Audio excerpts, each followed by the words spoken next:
All right. Well, first of all, thank you all for having me in here today to talk about my journey into health and wellness. And today what I'd like to do, over the course of the last decade, what I've found quite clearly is that people don't like being told what to do, but they really like buying self-help books. So clearly there's a need there. And what I thought I might do today is go through my journey into wellness and talk about some of the self-help books that I've read and how they've applied. I started getting Men's Health magazine, and they promise lots of things, like I can be lean and fit in 12 minutes, I can have 10 pounds gone in a month, there's 325 body hacks I can learn, I can look like that probably, and oh yeah, by the way, I can have wild sex in cars, hammocks, and trees. Now, I gotta tell you, none of this stuff works, okay? It's a pipe dream for most of us. We say that because just think about it. I used to be just like every one of you. I used to live a life no better or worse than any of my friends and co-workers. And that perspective, when I was 40, as I mentioned, I was about 50 pounds overweight and out of shape. And I was just like my dad. I was following the same recipe that he was following. I was working hard. I had paid for my house by the time I was 40, so I bought a bigger house. I owned a boat. I had 2 kids. I had 2 jobs. I was completely stressed out, now, just like he was. I found myself one day at the hospital, hooked up to an EKG machine in a ward with 3 other guys.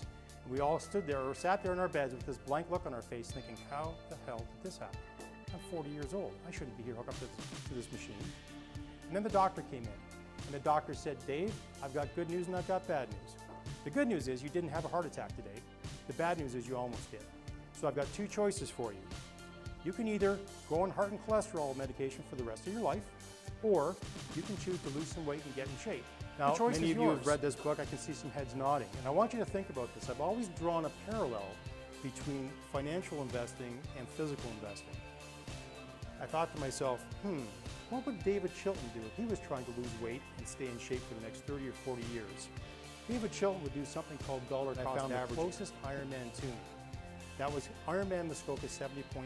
I had no idea what that even meant, but I signed up for it. It cost me 900 bucks. Then I realized I had to book 3 nights at Deerhurst Resort because that's where the Ironman was being held, another $1,000.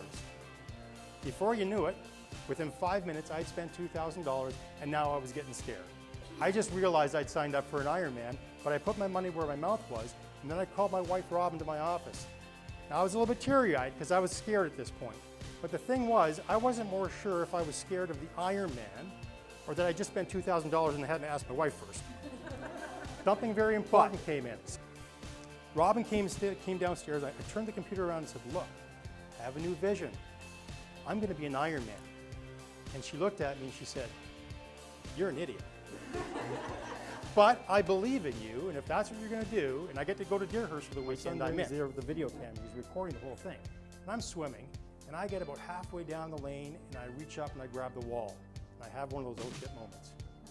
I don't know how to swim.